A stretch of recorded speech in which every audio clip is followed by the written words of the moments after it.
mi nombre completo es Alicia Mabel Barabas Reina y estoy adscrita desde hace muchísimos años al Centro Oaxaca del Instituto Nacional de Antropología e Historia, donde en este momento soy investigadora, profesora emérita.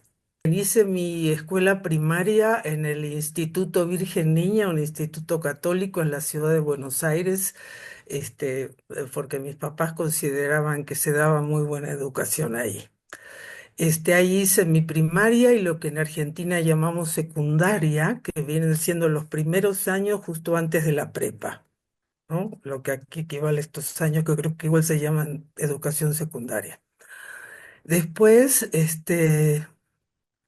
y ya la prepa terminé ese mismo instituto y de ahí pasé a la universidad a los 18 años, la Facultad de Filosofía y Letras de la Universidad de Buenos Aires, y ahí estudié la carrera de antropología, de ciencias antropológicas, que reunía las tres ramas principales de la carrera. O sea, no estaba especializada desde el comienzo, era un área de arqueología, un área de antropología física, un área de etnología, un área de antropología social y un área de lingüística, todo esto, conjunto que fue muy útil verdaderamente. Terminé ahí la licenciatura en antropología y de inmediato Miguel y yo, que teníamos apenas un año de casados, nos vinimos a vivir a México. Entonces aquí primero nos dedicamos realmente, no todavía en el Instituto de Antropología, sino en otra institución, a hacer investigación con pueblos originarios desde el comienzo mismo. Y dábamos también una clase en la ENA y Miguel daba también una clase en la Ibero. Y ahí primero trabajamos con los chinantecos, en el lado veracruzano de Oaxaca, digamos, en el reacomodo que iban a sufrir por la construcción de la presa Cerro de Oro.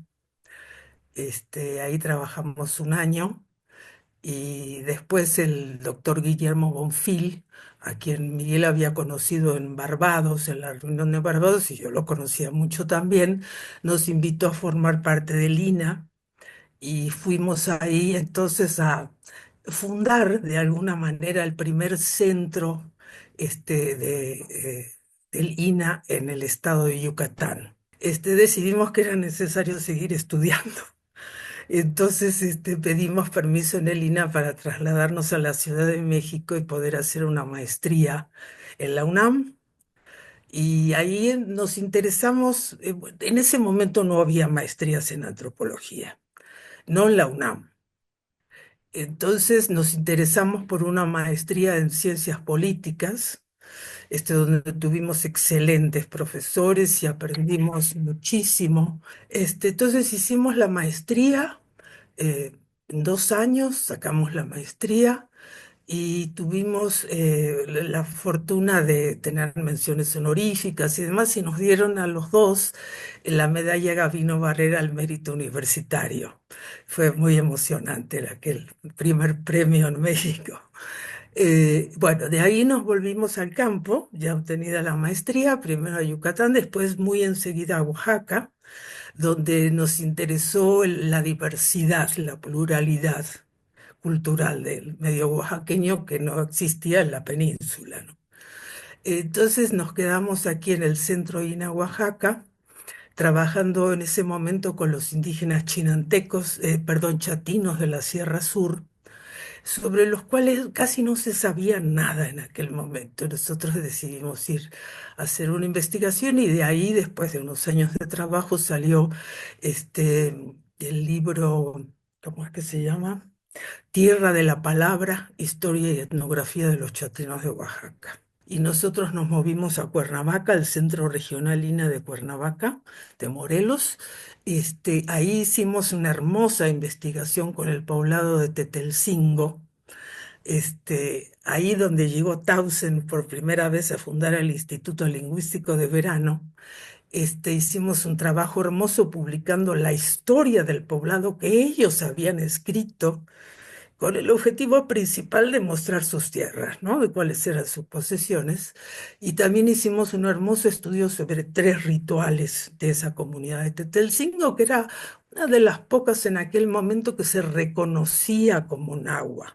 Aprovechamos esta estancia en Cuernavaca para hacer el doctorado en la UNAM, igualmente en ciencias políticas, porque en aquella época el doctorado de antropología de la UNAM era como nuestra licenciatura. Todo era por distintas especialidades y nosotros ya queríamos orientarnos hacia la antropología social, ¿no? Y bueno, tuvimos nuevamente suerte en ciencias políticas, nos tocaron profesores maravillosos, eh, el doctor John Saxe Fernández fue uno de ellos, el doctor Luis Aguilar Villanueva, que fue nuestro director de tesis, para mí espectacular, porque yo hice mi tesis de doctorado sobre movimientos socioreligiosos como utopías indias, que fue el título del libro posterior. Y el doctor Luis Aguilar me adentró en el estudio de Ernst Bloch, uno de los autores principales, el manejo, digamos, social de la utopía. Y entonces para mí fue fundamental su guía para poder hacer la investigación, presentar el doctorado y después publicar el libro Utopías Indias. También obtuvimos los dos mención honorífica en nuestros doctorados, exámenes. Ahí volvimos a Oaxaca y entonces decidimos emprender un estudio más de la pluralidad del estado de Oaxaca. Primero hicimos uno que se llamó La pluralidad en Oaxaca, de la dinámica de la pluralidad étnica en Oaxaca, que fue esta coletánea.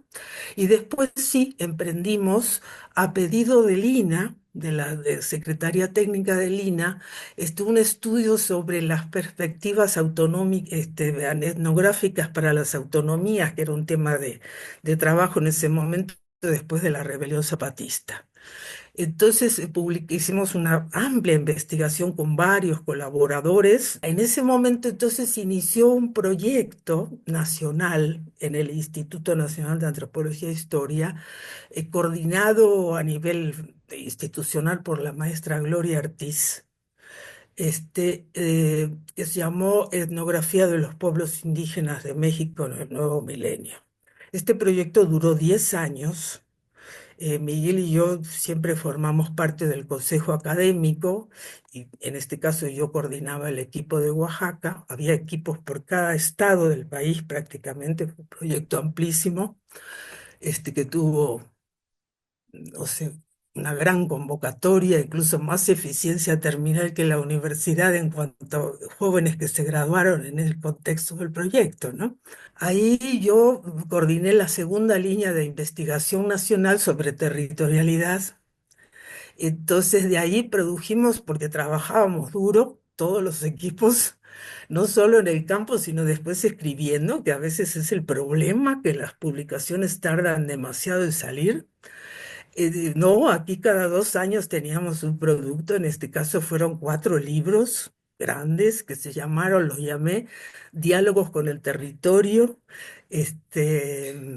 simbolizaciones sobre el espacio en las culturas indígenas de México. Después del proyecto y de sus productos, yo publiqué entonces otro libro que se llamó Dones, Dueños y Santos, ensayos sobre religiones de Oaxaca, donde recogía el tema de los etnoterritorios, la ritualidad, las distintas alternativas religiosas, en fin, el espectro de las religiones en el estado de Oaxaca. Yo seguí la línea en muchos aspectos de la territorialidad, pero me interesé siempre por ver el papel de los lugares sagrados, que se llaman lugares de memoria, lugares de significación, etcétera, el papel que jugaban en la defensa de los territorios frente a los megaproyectos.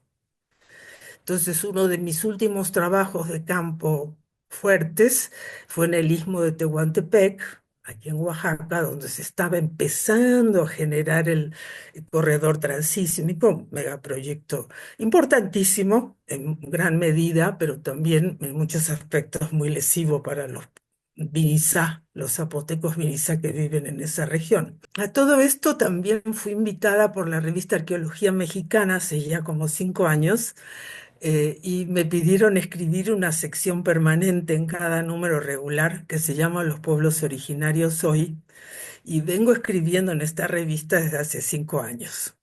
Entonces he pasado ya por un espectro de temas antropológicos, sociales y etnológicos que surgen de mis investigaciones, por supuesto, ¿no?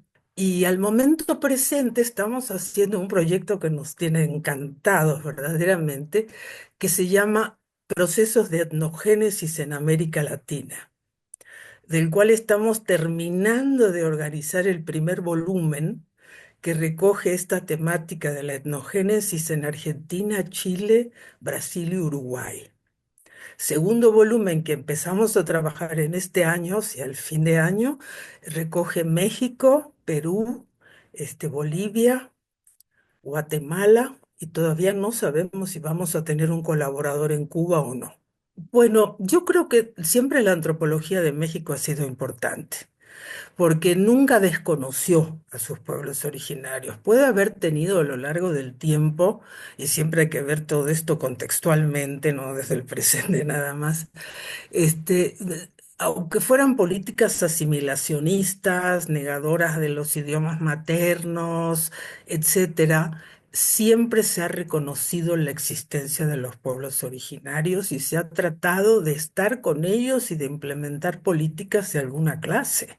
En México la antropología tuvo un desarrollo muy rápido, pues ya comienzos del siglo XX había instituciones importantísimas, personajes importantísimos como Gamio y muchos otros,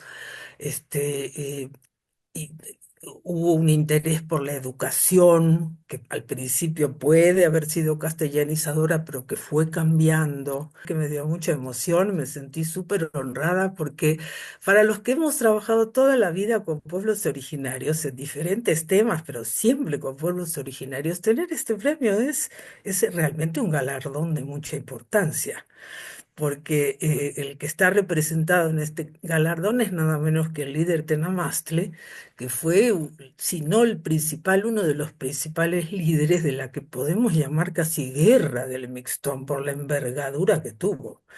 Entonces, es muy importante este galardón. Para mí, me sentí sumamente honrada, no lo esperaba, no tenía ninguna expectativa de ganarlo, así que fue una gran sorpresa que además ocurrió 2 días antes de mi cumpleaños, así que tuve un hermoso regalo de cumpleaños también.